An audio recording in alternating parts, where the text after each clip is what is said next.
Good morning, students. So now we will begin with the further studies. So Diwali vacation, enjoy the Diwali vacations, all of you.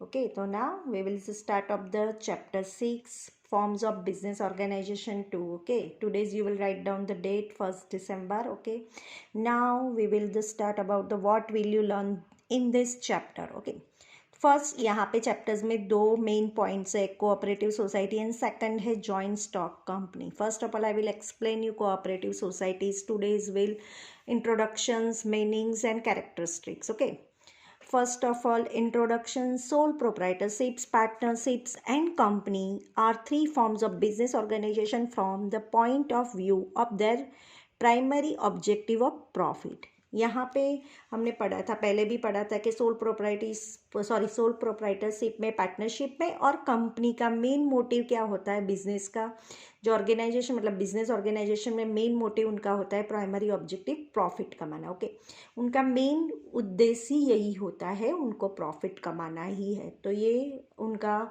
जैसे sole proprietorship होता है, खुद का अकेला एक ही व्यक्ति अपना बिजनेस चलाता है, पर उनका मेन उद्देश्य प्रॉफिट कमाना ही होता है. Okay, all these three forms can exploit the customers through various means to get profit. Example, providing low quality good, charging high price, black marketing of goods etcetera. मतलब उनको जो प्रॉफिट, उनका main उद्देश्य तो profit कमाना होता ही है, पर उनको जो एक्सप्लॉइट करना है, कस्टमर को कैसे वो एक्सप्लॉइट करते हैं, कैसे बेचते हैं सामान, उनको कैसे प्रॉफिट मिलता है. तो कभी कभी वो लोग लो क्वालिटी वाली चीज़ें लेते हैं और उसकी प्राइस मतलब लो क्वालिटी में लेते हैं और उनकी जो प्राइस होती है वो हाई प्राइस करके वो बेच देते हैं. तो उससे उनको क्या मिलता है, प्रॉफिट मिलता है. Okay, and black marketing of goods, मतलब कभी कभी वो गुड्स को ब्लैक मार्केटिंग में भी बेचते हैं और उससे भी वो अपना प्रॉफिट कमाते हैं. Okay, through cooperative societies is a form of a business organizations. It differs from the other forms business organization due to its special characteristics put at execution due to its special characteristics put in executions. The slogan no progress without operation, it comes in the begin with the objective each for all and all for each.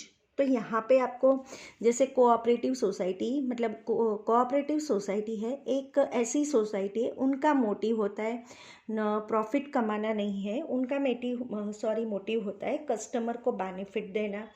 Customers को जो भी product daily जो routine में बेचते हैं उनमें से उनको बेनिफिट्स देना. प्रॉफिट कमाना उनका सेकेंडरी होता है, उनको एक फर्स्ट है सेवा, मतलब कस्टमर को सेवा के भाव से काम करना, मतलब कस्टमर को बेनिफिट मिले वो काम करता है कोऑपरेटिव सोसाइटी.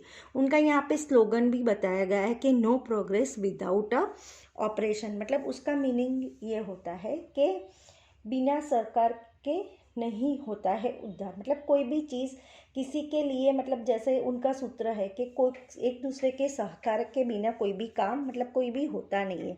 और यहाँ पे ये भी बताया है कि each for all and all for each, मतलब एक के लिए सब है, सबके लिए एक है. मतलब प्रत्येक मतलब सबके लिए एक होता है और एक के लिए सब होता है. तो यहाँ पे हम पढ़ेंगे cooperative societies meaning. Okay, so cooperative society is a voluntary form of business organization where in a process with common interests get associated voluntary. The individuals form of cooperative society achieve their definite objective. The objective of a cooperative society to promote their economic interests of the members through cooperation among the members. In simple words, the definitions cooperative society is as follows. Cooperative society is a form of business organization in which individuals get associated for the upliftment of their economic interests and equal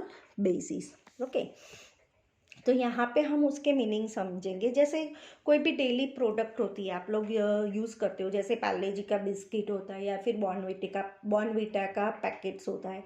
जैसे आप बाज़ार से ख़रीदते हो तो जैसे sample होता है, 20 रुपीज़ में पाउच लाते हो आप, बॉर्नवीटा का होता है, पार्ले जी कोई भी एनी बिस्किट आप बाज़ार से खरीदते हो जैसे 10 रुपीज़ का होता है, जो उसमें MRP लिखी होती है, पर उसके लो प्राइस में जो देती है वो ये कोऑपरेटिव सोसाइटी देती है। जैसे 10 रुपीज़ का 6 रुपीज़ में, 20 रुपीज़ का आपको 17 या 16 रुपीज़ में MRP से आपको कम पैसे में, मतलब लो प्राइस में आपको मिलता है। तो जो बेनिफिट आप उठा सकते हो, तो जिसमें यहाँ पे जो मेंबर बनता है वही ये बेनिफिट उनको मिलता है, उसके ज़्यादा उनको बेनिफिट नहीं मिलता है। मतलब कोऑपरेटिव सोसाइटी का सेकंड ऑप्शन होता है प्रॉफिट कमाना, दूसरा होता है कस्टमर को बेनिफिट देना, है ना।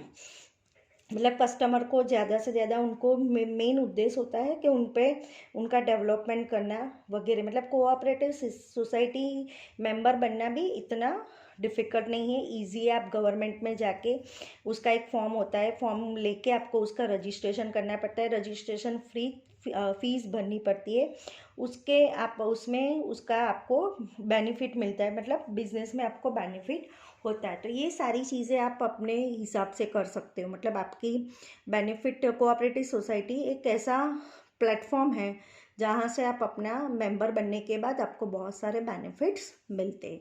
तो इसका मीनिंग यही होता है। मतलब उसके लिए, मतलब किसी के भी लिए मतलब इक्वल्स रूल्स होते हैं। इंडिविजुअल आप मतलब कुछ भी बिजनेस स्टार्ट कर सकते हो, आप उसका मेंबर बन सकते हो। इसमें कोई भेदभाव नहीं होता है, कोई मतलब ऐसा नहीं होता है कोई रिलीजियन का भेदभाव हो, या मतलब कोई भी नहीं होता है, सब मेंबर इक्वली होता है, उनके साथ सबके रूल्स और रेगुलेशन इक्वल ही यूज होते हैं। Okay students, so next video I will explain you characteristics. Thank you.